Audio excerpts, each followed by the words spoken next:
Well,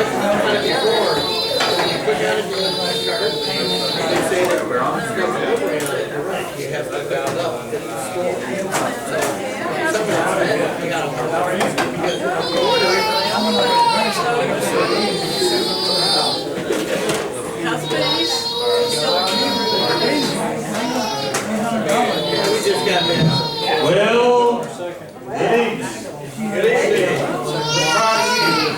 Hello. Hello. Good to see everybody. Looks like we got a pretty good turnout. I feel like ballpark on this thing.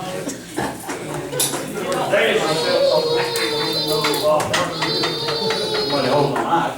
Anyway, hello, Mr. Fred. Here a new microphone over here is great. That's what's the club.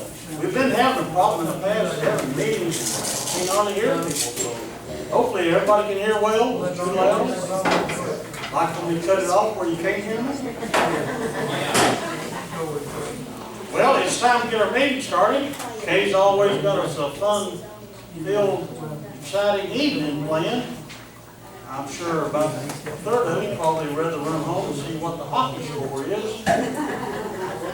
But I'm kind of out. I took the little Boy Scouts one time to see a hockey game, and the only thing we knew what was going on is when a fight broke out. Other than that, didn't have a clue what was happening.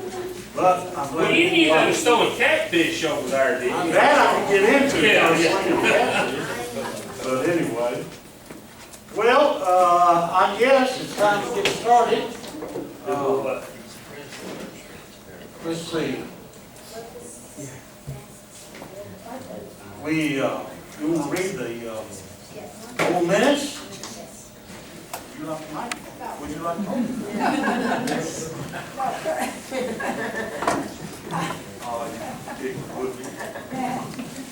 Since we didn't have our meeting in May, I've got April minutes. John opened the April meeting and welcomed 32 members and 4 visitors. He asked Darwin, Gooch to lead us in prayer. Minutes were read and approved. Rushes to the rescue article from the Europe magazine was available. These Will Banks fees in Georgia were scheduled for delivery on May 1st, and I did get 3 banking fees. Details for the field day picnic in May were finalized. Meeting was turned over to Dr. Carlson, and our current bank balance is $2,506.84. And before he gives me this microphone, if anybody needs beetle traps, I have lots of them.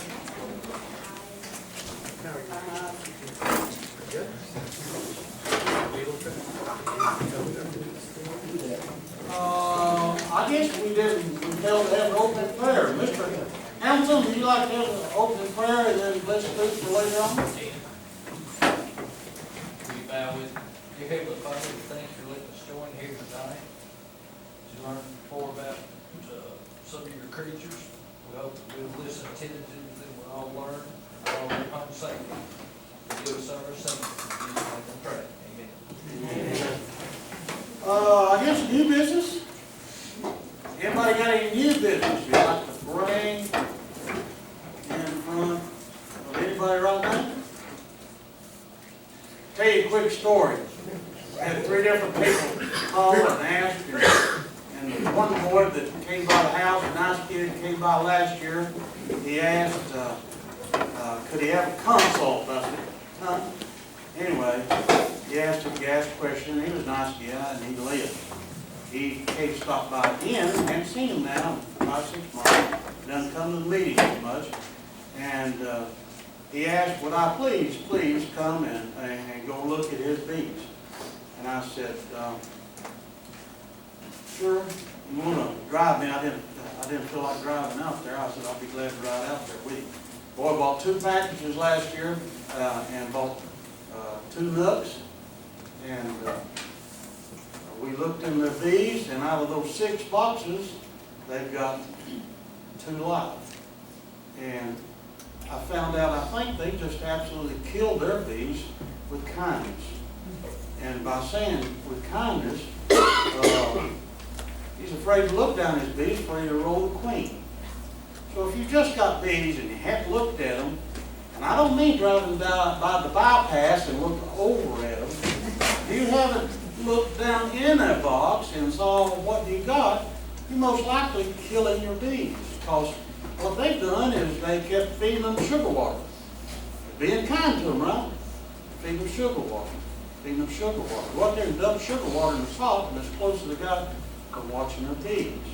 So what they've done, in essence, all those bees have gotten so big, and I suspect that they've swarmed.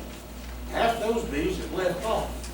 Well, they never look back, and they've got a new generation in there. But in the meantime, they've kept on feeding their bees and feeding the bees, where they didn't have maybe a half a frame to lay eggs on. That hive, most likely, as old doctor says, you just don't know it, boy, but you're going to die. More likely, they're not going to recover. I want them to sling it out, put some empty frames on the top of it, where they got a place to at least lay eggs, because they're in desperate trouble with those hives, and it's a shame. They're trying to be kind, but you need to look down in the bee box, and I'm talking more than just take a peek, and see what's in there and see how many eggs they're having. One quick thing I'll note that I talked to Fred, and we were discussing our bees, and I said, never have I had a brand new queen, new box of bees, keep producing new queen cells. And Fred discussed with me something he had read, and I hadn't thought about it, that the varroa amount is so heavy that the drones that are being produced are probably not very productive. So when the queen flies up and she's mated, she's really not really mated, and they're trying to reproduce another queen.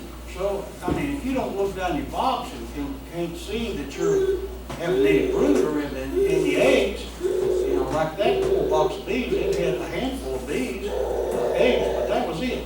Out of 4 boxes sitting up there, it had a patch about the size of your hand. So they, in essence, have loved their bees just about to death. So if you're not looking down in your bees, you need to get to the beekeeper and start looking and seeing what you got instead of hoping for the best. All right. Kay's going to tell us about the stories. Anybody got a quick question? Comment? Great advice. Huh? Great advice. Great advice. You can learn it again next year when you buy some more. Thanks for the computer, but from the view by looking at, you'll give me the email address, that we look at it. That's all about me. They grant you people 30 different segments of it. So you get that email address. Which I don't know about that. Every year, about this time, we have a wonderful visitor.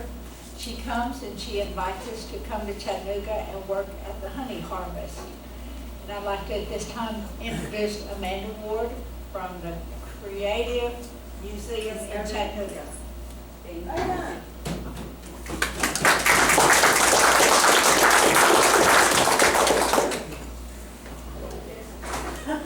I'm going to try it without, and then if I need it. I work mostly with middle school and high school teen volunteers at the museum, so I'm pretty good at yelling at them.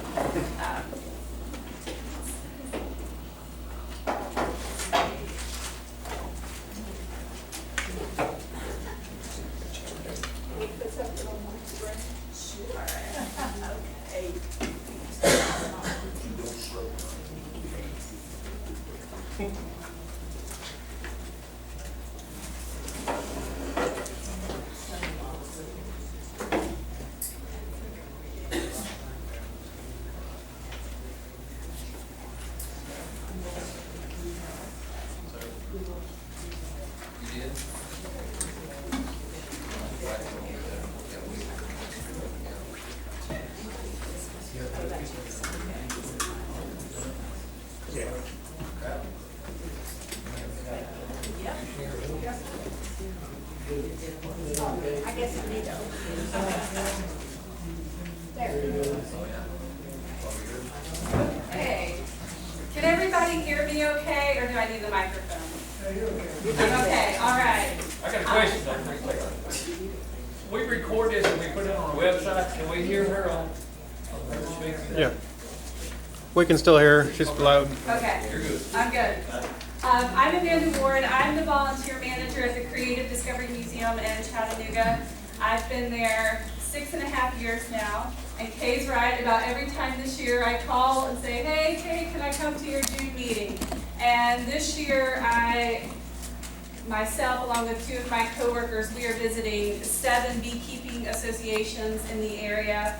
Honey Harvest is one of our biggest events of the year.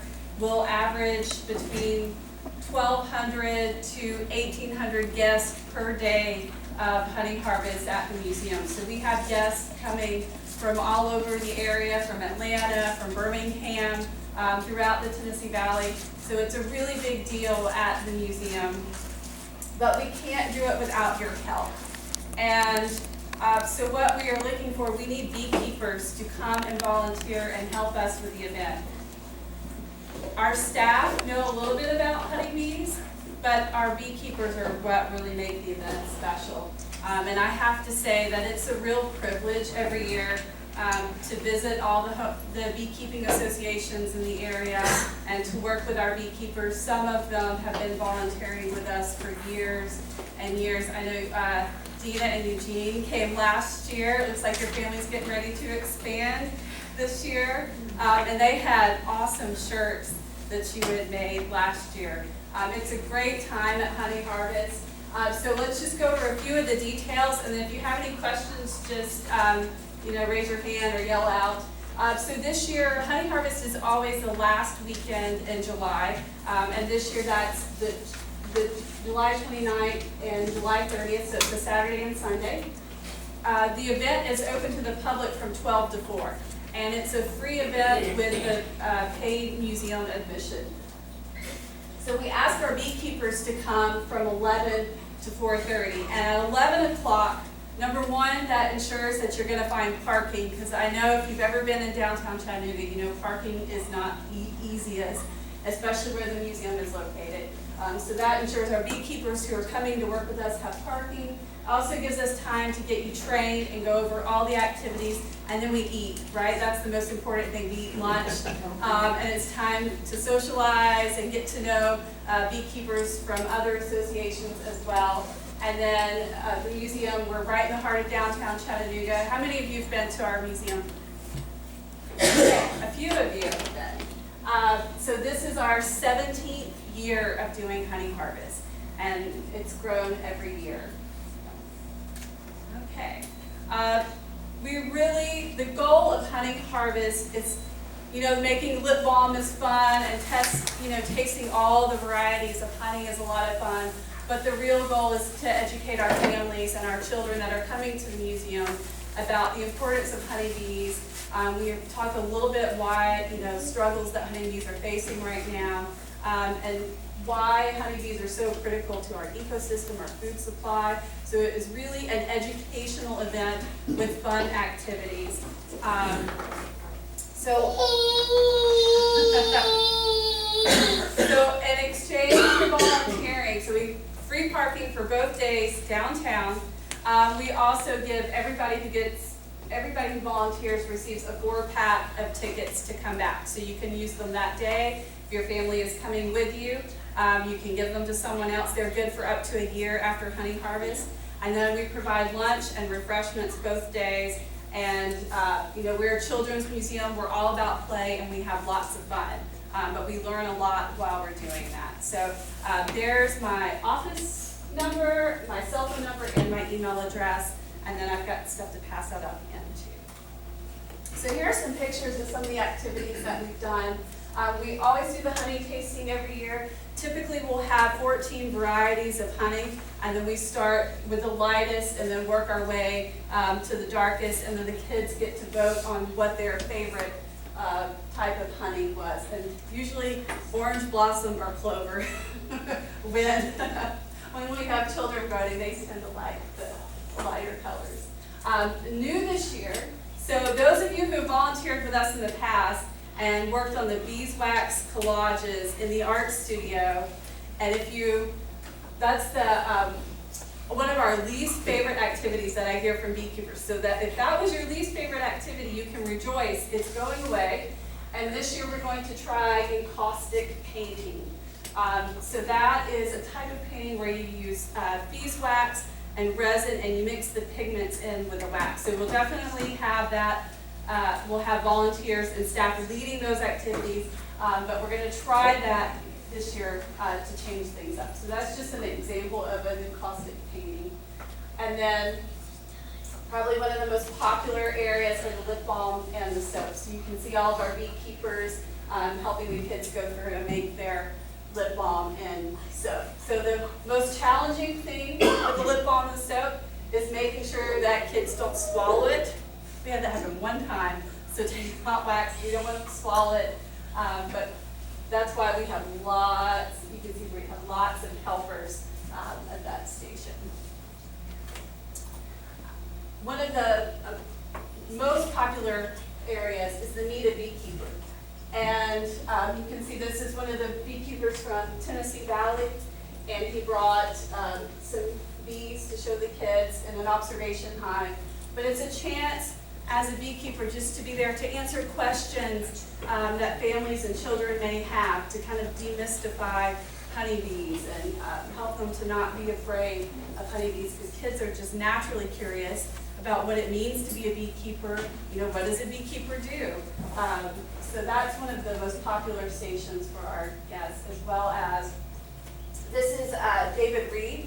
He's our beekeeper at the museum. We've got, right now we have 2 hives on our rooftop, so that's the green roof at the museum in the background. And during honey harvest, he will do hive visits. We have the 2-way microphone and speaker so that David can answer questions that the children have, and pull out frames and show them. And then always popular is the honey extraction demonstration.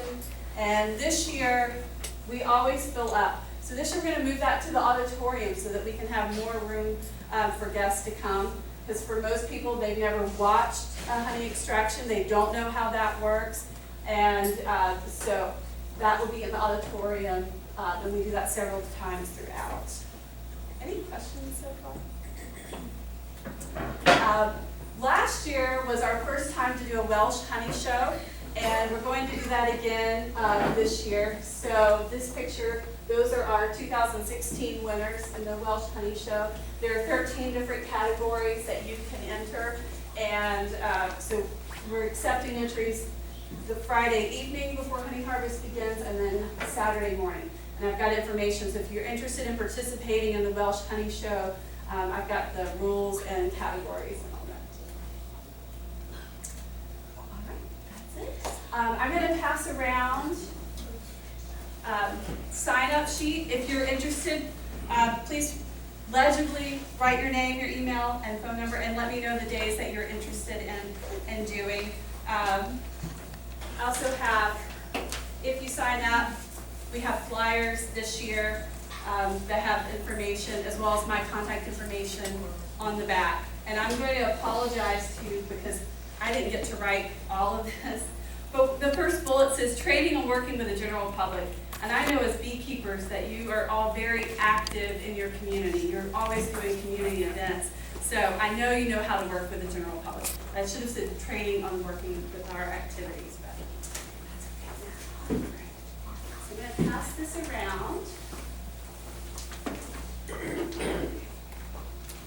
And then I also have the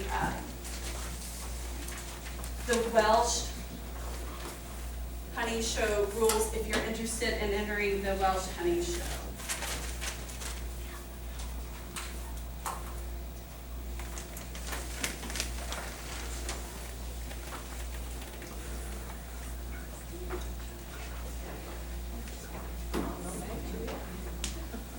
So the rules are on the front, and then the categories are listed on the back of that sheet. Why is it called a Welsh honey show?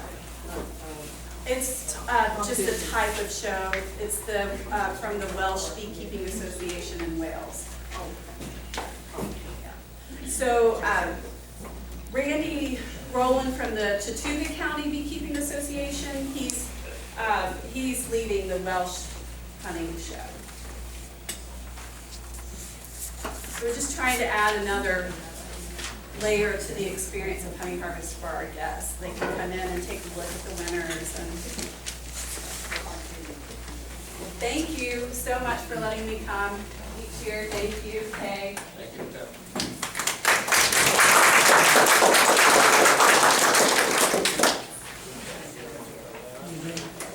See if she'll, put the information on The her first face, year that she came here, Wayne and I, her contact information. and we both really enjoyed the whole day. I had never seen anybody make the lip balm or the hand lotion. And if you've ever tried the hand lotion made with beeswax, you'll never use another kind. Because it doesn't wash off.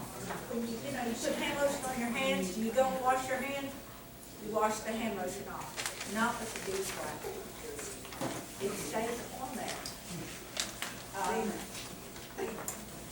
But like I said, if you decide to go and go down there for the honey harvest, you'll really enjoy the day.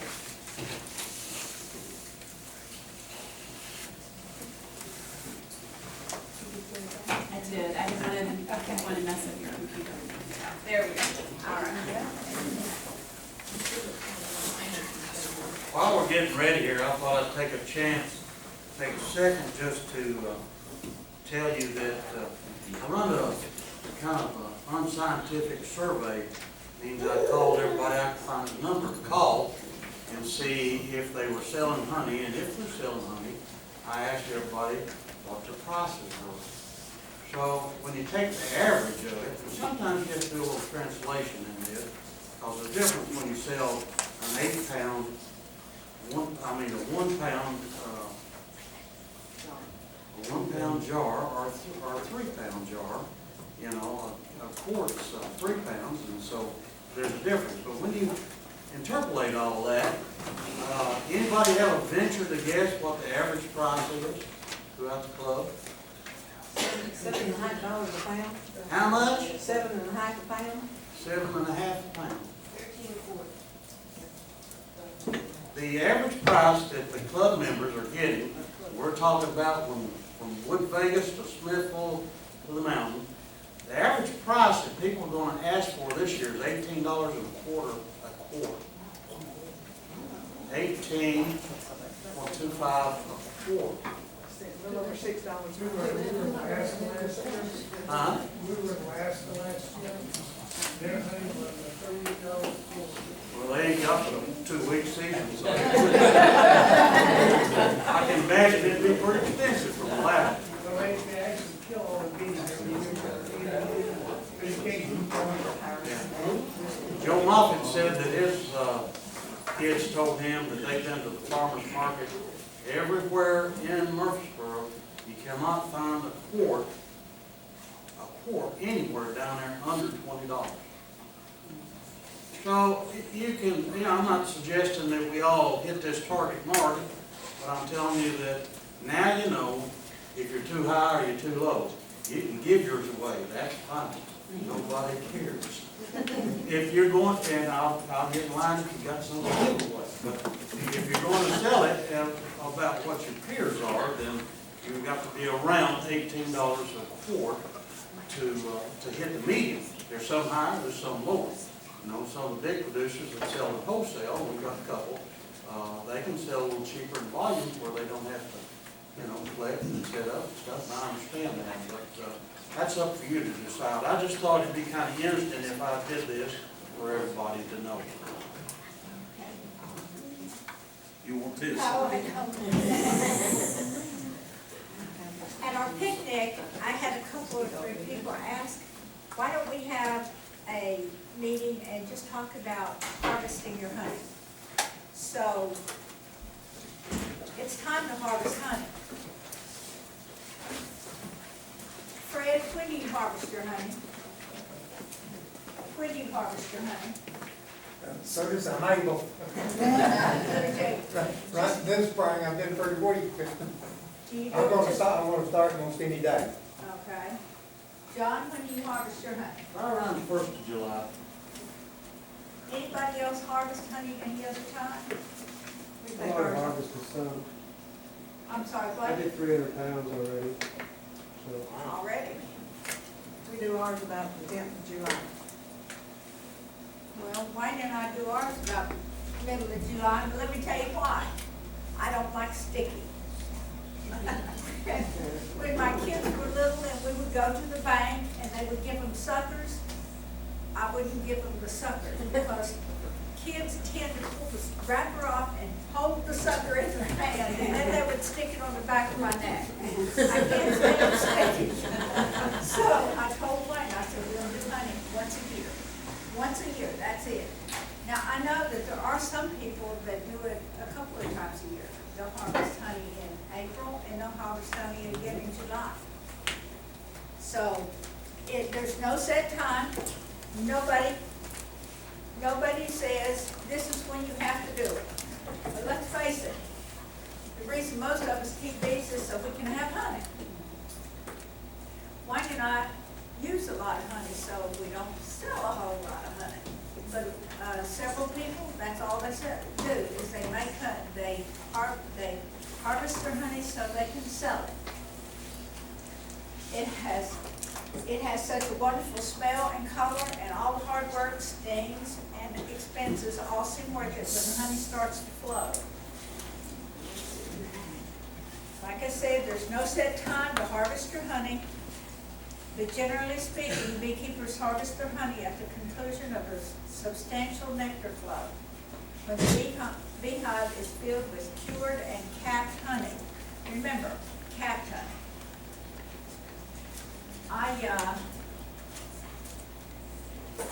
But if you're a new beekeeper, you may not get honey this year because it takes about a year for your beehive to get established before you can harvest honey from it. Now, I say that and then I turn around and tell you this. We got bees on the first day of May. We put them in the boxes on the first day of May, and we've already added 2 supers to all 3 of them. And when I got in the box, it was absolutely full of honey. I told Wayne, I said, we have got to put another box on.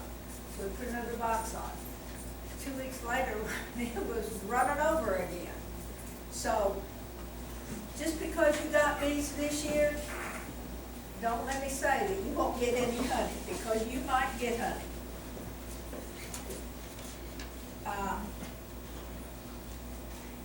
But like John said, every couple of weeks you should look in that box to see what the bees are doing, to see what kind of progress they're making.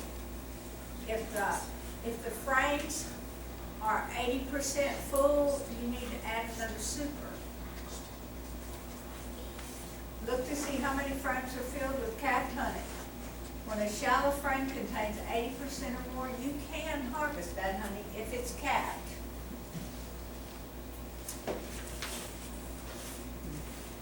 But leave the frames on until they filled all the frames with capped honey, or until the last major nectar flow of the season is complete. And that would be the end of September, probably. But be patient. This is what capped honey looks like. That's capped honey. It's just a thin layer of wax on top of the honey. This is uncapped honey over here. Why could you not take the uncapped honey? Looks like honey to me. Too much moisture. Too much moisture in it.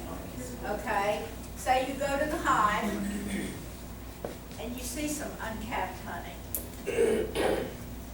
How can you tell if it still has moisture without a, I don't know what it's called. Hydrometer. You turn it over and shake it, and if it comes out liquid, then it's not ready to be harvested. Absolutely, it's still nectar. It's not really honey, it's still nectar, and that's why it has too much moisture in it. And if you turn it over, shake it, and it runs out, it's still nectar. It's not honey. Thank you, Annie. Honey needs to be capped like in the previous slide. It's a thin layer of wax over the honey cells. The moisture content of the nectar needs to be below 18%. And there are items in the catalogs that you can buy to check that. To me, it would be just as easy to flip over and see if it runs out. honey not capped with wax.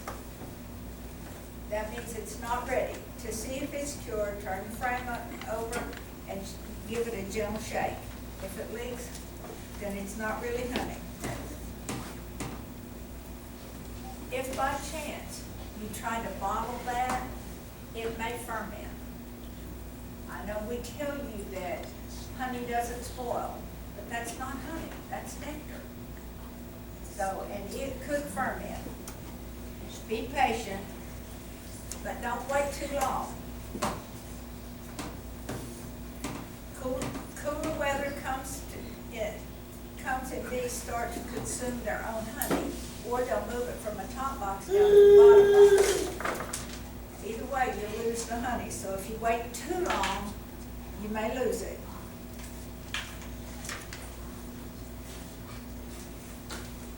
Also, if you wait till the weather turns cold, it's harder to extract the honey from the frames. It still needs the heat of the summer in order to get it out of the frames.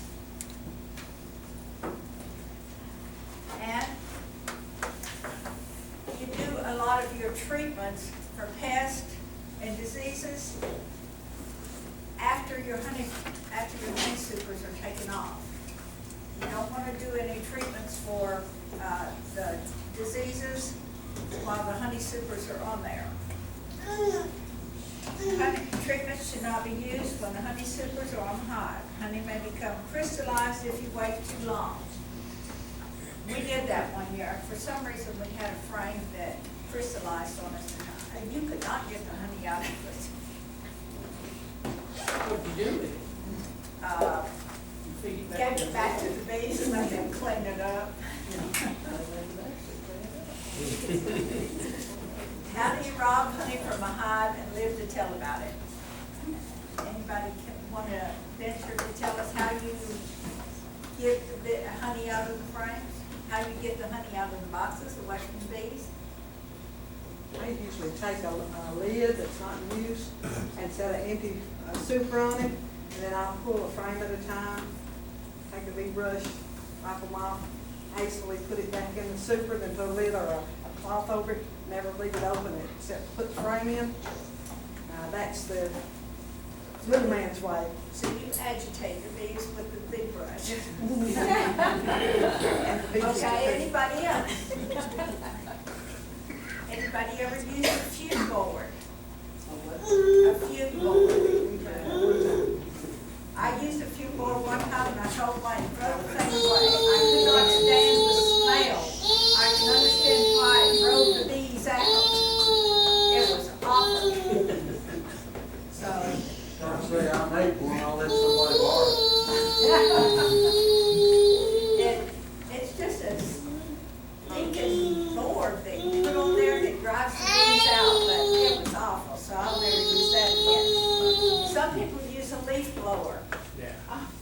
The only problem with the leaf blower is sometimes the bees can't stand the noise that the leaf blower is making, so that might drive them a little crazy. Or you can use a smoker and smoke it a little bit and the bees should leave. But most of the time when you're smoking, the bees go in to eat all the honey. That's their honey. Oh. And in a perfect world, and I don't live in a perfect world, that right there is an electric heat knife to uncap. I don't like mine. Do you, Danny? When I get the temperature set right, I love it, but it takes a while to get the temperature just right. So you have to uncap the honey to get it out there. Fred, how do you uncap yours? With kitchen knife. With kitchen knife. Okay. John, A how do you? bread knife. Pardon me? A bread knife. A bread knife? Okay. John, how do you uncap yours? Kelly B sells a bread knife like Fred's talking about, that when I use Joe's, I got very couple of those, and I had to buy me one. So it's the easiest thing, it's real flexible, it's the easiest thing to cap in off with that I've ever tried. I've used pot knives and all of them, but I like that better. Kitchen knife? Well, it's, you can see it in Kelly Bee Club, it's like a serrated blade to cut bread with. But it's really flexible and it'll let you mash them when they don't stick out wider than the frames, and that's gonna happen. And where you can't reach it with that knife, then you gotta turn around, there's a little thing like a scratcher. You just scratch and see it, it's the rest of it. That's what works for me. I've seen something I'm gonna try this year, I actually posted on the Facebook page, it's like a heat gun. I've got one and tried. Did it work? It's wonderful. Wonderful, yeah. I think it looks like it's working. It'll melt it, but it doesn't sling it as well, because before you get it melted, get it in there and get all of their extractors started up, and once it starts solidifying again or something, and I found out it does not let the extract as good. It looks neat, it kind of just like defrosting something, it just kind of melts away. But I could not get it slung out like it, so we quickly put that up and went back to the knife. You can try it. I'll own you one of them too. We didn't extract, we didn't need it. Anybody else? Any, does your heat knife have a thermostat on it? It has an adjustment. Yeah, it's thermostatically controlled, yes. Now, when you set it aside and don't use it, it gets hotter than when you're actively using it, so you have to adjust it each time you pick it up. It'll burn you. It'll burn your honey out if you're not I know careful. when I used the hot knife, I thought I wasted too much. So I had to look at mine. So see, yes, I have a scratcher that's about 2 to 3 inches wide, and it's got a really sharp teeth. I And mean- use that, got it at the dump. do you have the one, they've got one in the catalog now that reminds me of a paintbrush, you know, that you would. A roller. Yeah, a roller. It's got And it's little- got little sharp We just things bought on it. one. That's what We're gonna try it this year, we haven't tried it. that's what I use, be careful, it might, tend to come apart, it's not screwed down, but mine came apart. But it's really easy to clean, because you take the screw out and all those little pointy things come off and throw them in the dishwasher and wash them. I've got one, I use it actually as well as the scratcher. Bigger areas better than the scratcher, and tight areas I use the scratcher. I use it bigger than The problem that I have with that is you create a lot of small chips using that. Yeah. And that just goes down into your filter and clogs it up. That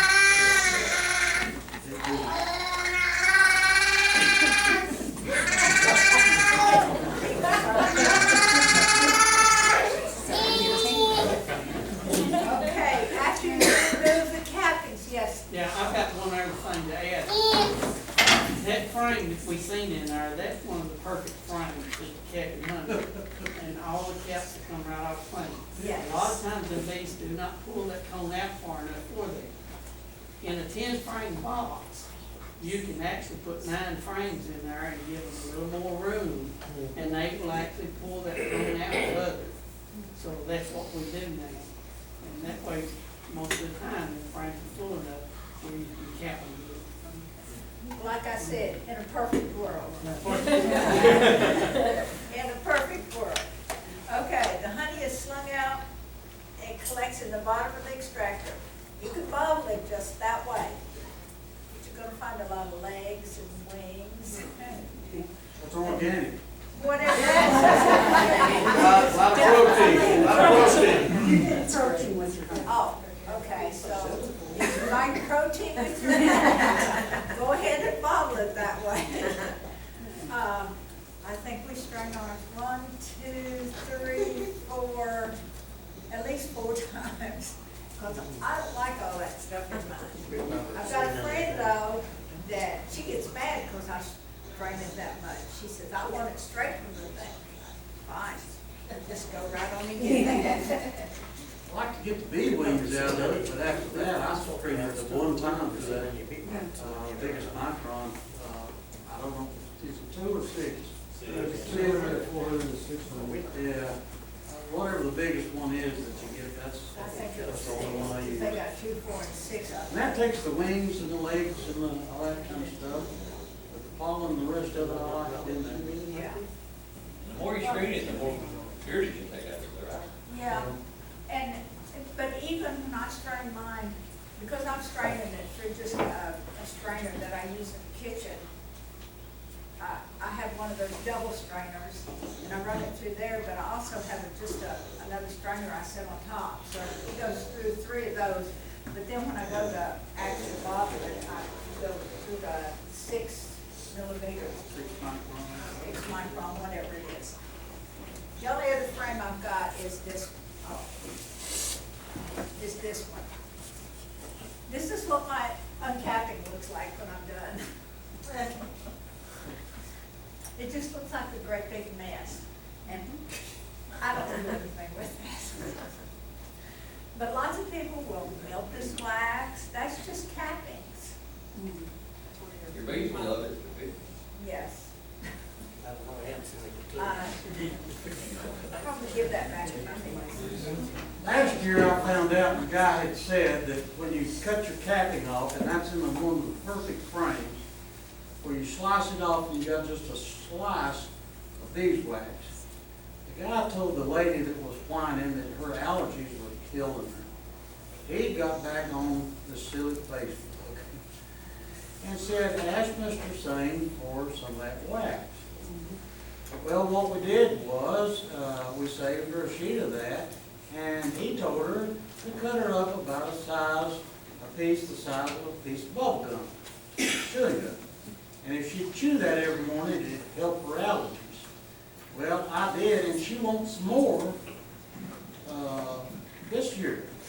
Now, if it's a pain to sling honey and fool with all that, it's really a pain to have somebody catching that slice as it comes off there, trying to lay it on the sheet, clean black paper, and all that other stuff. Yes, ma'am? Have you ever tried chewing that? I do, and I like it. I grew up You swallow it? No, I don't swallow it, but when I chew on it, it just eggs me. I can't do it. There's a lot of people grew up chewing on it, chewing it till it's bubble gum, everything flavors out of it, throw it away. And that's the way we were raised, you know. I assume that's what everybody did. But my sister is such a fanatic on liking cappings and that wax. I send her a jar of those cappings they cut off. I put it in a jar for her. And she actually takes a Triscuit and puts her some of that and some blue cheese and thinks she's in heaven. And she will buy that. There's people, I'm telling you, there's a market probably for the wax and the cappings.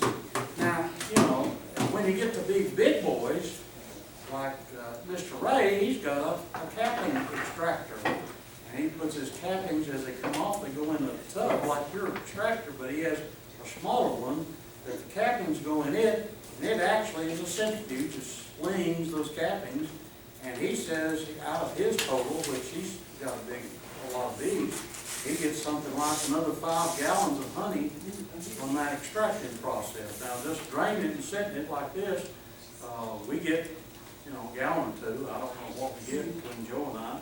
We do quite a bit by just letting it drain. But of course, that's what you make your candles and everything else with, so it's a valuable product. You can let the bees clean it up, and Joe and I do that a lot, set it out. The bees will clean it up where it's nothing but dry wax, and then you can extract a whole lot less mess before it. But I'm telling you, there's people that will buy the wax for that honey and love it. So I don't know if I'd be so quick to just shove it to the side and let the flies or bees or whatever it is. Big thing too is, get you a separator between heater. You heat it, but don't keep your temperature above 140 degrees Fahrenheit and let the honey separate from the wax.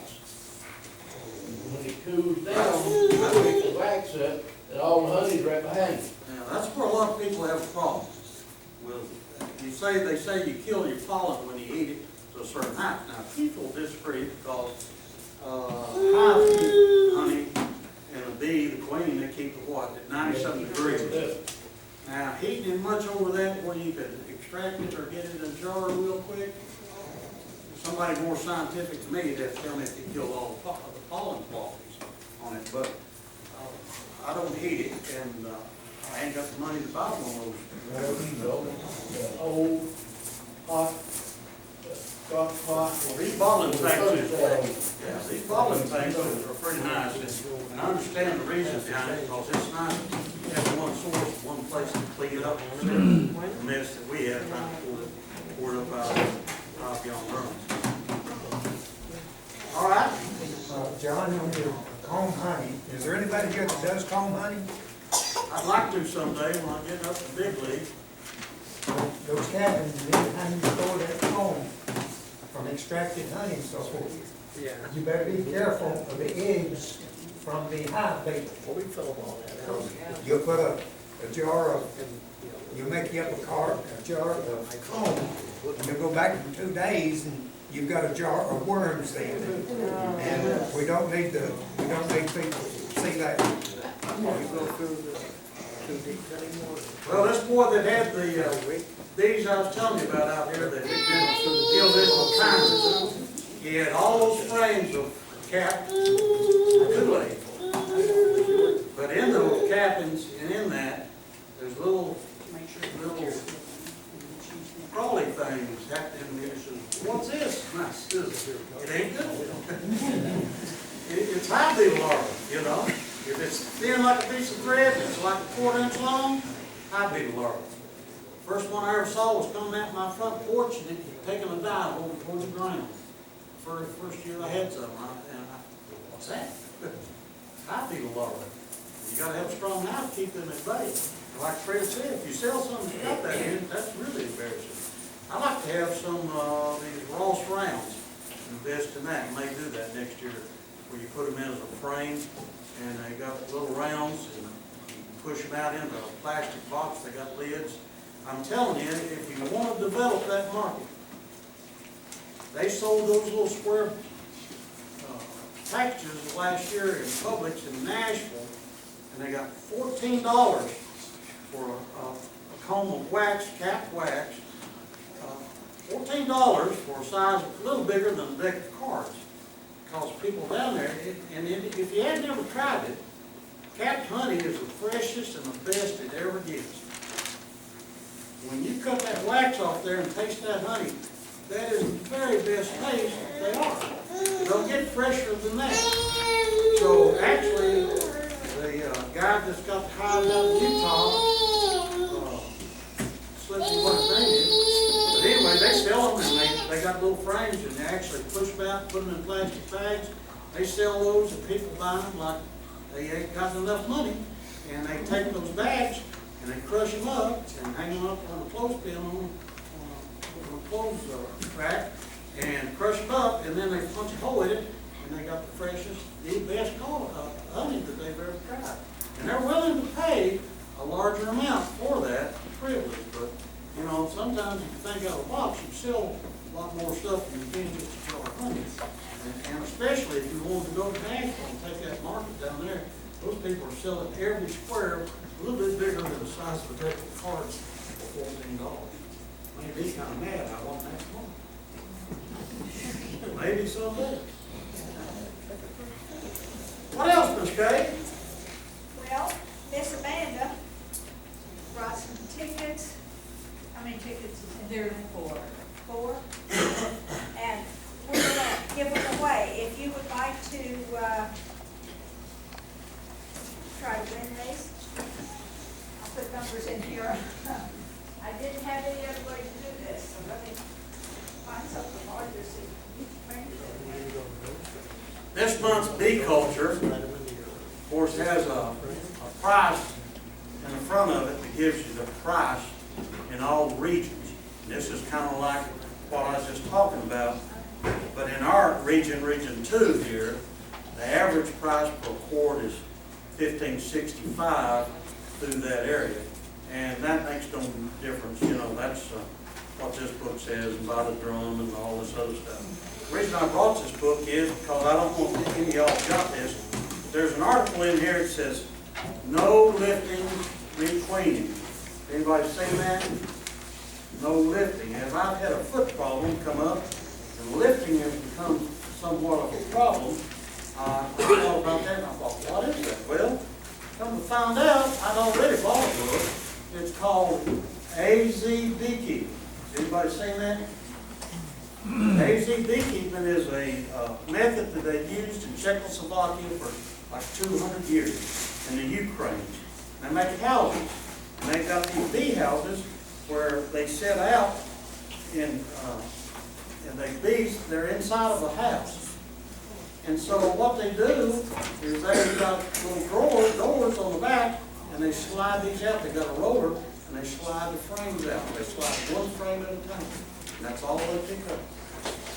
And it is really, really an interesting thing to do. It's a little bit more expensive than our hives here, but these people have had these hives, some of these hives have been over 100 years. They've been producing honey, and they do this day in, day out, and their bees are protected, lower moisture content. I have a friend that I bought her package last year and this year, and she has 4 of these, and I promised her to go down towards Beach Grove and mark her queens. If somebody's interested in going on Saturday and want to see these AZ hives, we might make a little caravan. If anybody expresses interest and wants to see some of these, but you're welcome to look at these books before you leave if you'd like.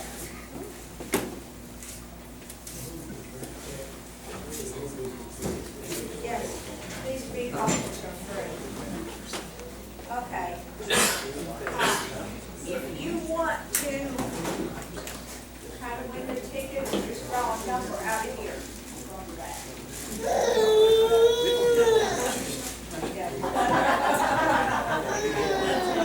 Anybody else?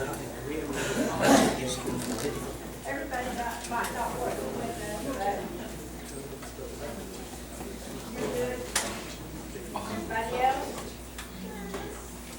What are you looking for, though? No. I don't want to win those tickets. You go to the Creative Museum. So there's several of us going to be extracting honey for long. I don't know if any of you that just started actually have any honey that you'd like to extract. If you there's always ways you can do it. Sometimes you can ask somebody if they're extracting honey, and you can take a box over and get them to sling it for you. They're probably not going to let you dip in there and carve out your own wax. That's something you donate to them. But I'll just tell you this: don't try to extract honey if you've had a lot of sugar water all this year. Guess what? Kool-Aid don't taste good. Don't even try that. Let bees eat that this year. Question? We was at the Chattanooga Beekeepers meeting, and there's a guy over there that found some queens in Texas that, you're not supposed to have to treat your bees for mites. So he's ordered, I think, said 3 or 4 of them, and he's gonna try it, and he's not gonna treat any of them boxes. But, me and Eddie ordered 2 of them, and we're supposed to keep them in August. So they're working on lines of queens that, maybe in the future, we won't have to treat our bees for all these diseases. You've got what, 10 hives? 12? And if you have 2 queens in there that doesn't have any many mites, I bet you some will come visit her from next door. I don't know how you'd isolate that, no. One of the things that they talked about in Sheffield after seeing the problems that they have in hive beetles, and that's what I saw out here at this other place. As a matter of fact, I had the second lady call me this week. He said, the guy brought some bees over to my organic farm, and they were there, but I don't know what's going on because I saw one of these little worms running out the front.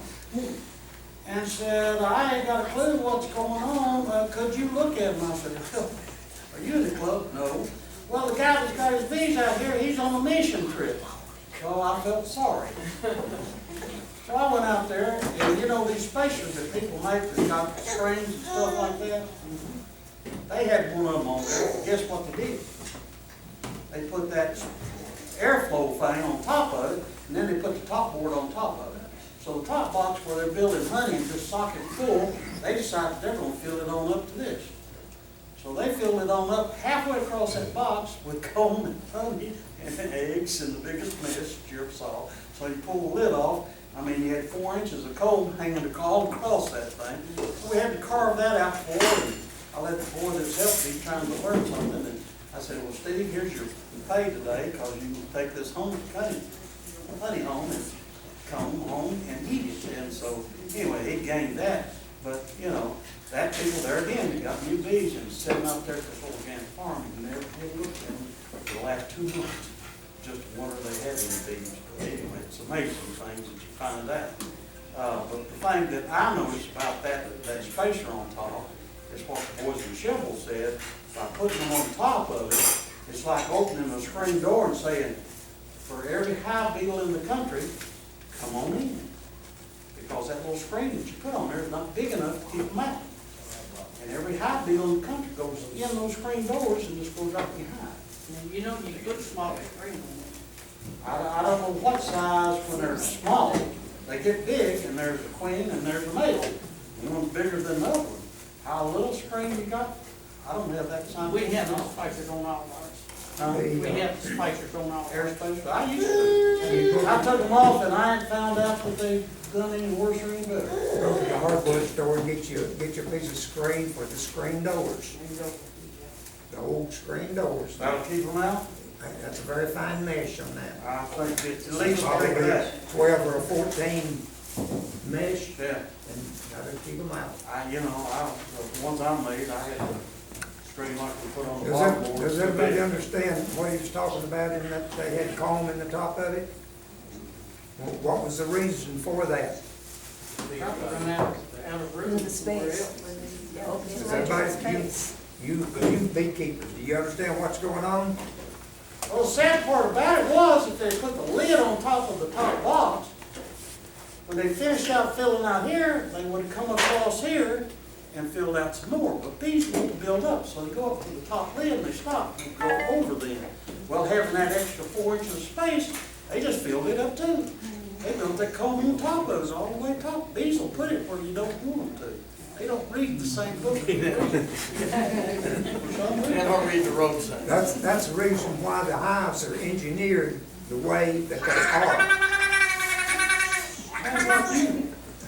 If you have less than 1/4 inch or more than 3/8 of an inch crack, extra space, you've got problems.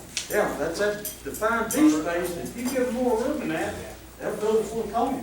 That's one of the things that I found out by increasing some size, but I like to build out that thick comb where you can slice it good.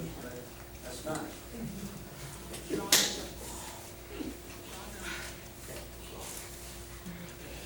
Number 18. Nobody? Draw another one, Doc. Could we find somebody's got it? 19. Whoa, they're in order. 20. Try again, Doc. Number 15. Bingo!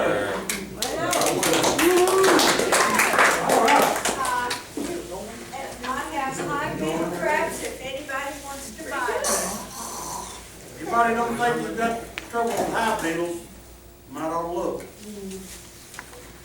Might ought to be looking. I bought 200 high beetle traps because I can buy them cheaper than you can buy them. Yeah, fill them up with oil, they'll make the first like Mary does. You'd be surprised how many beetles we found out that's dead at the bottom of it. Everybody planning on treating their bees for mites. Everybody got some idea? We got some extra books that we didn't give away at the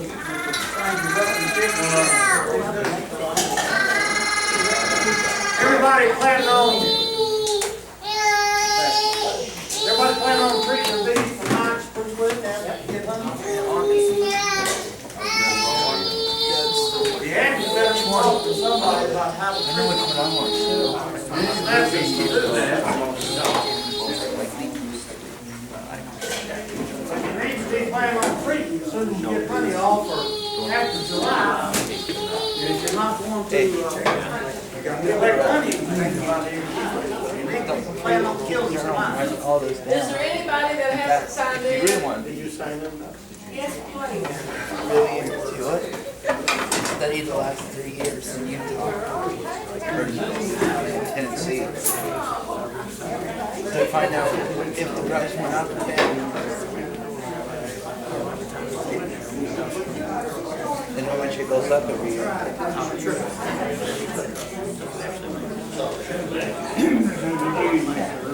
This is all the stuff you need to do for so look at the price. That's a new year, 3 years. Oh, we're done.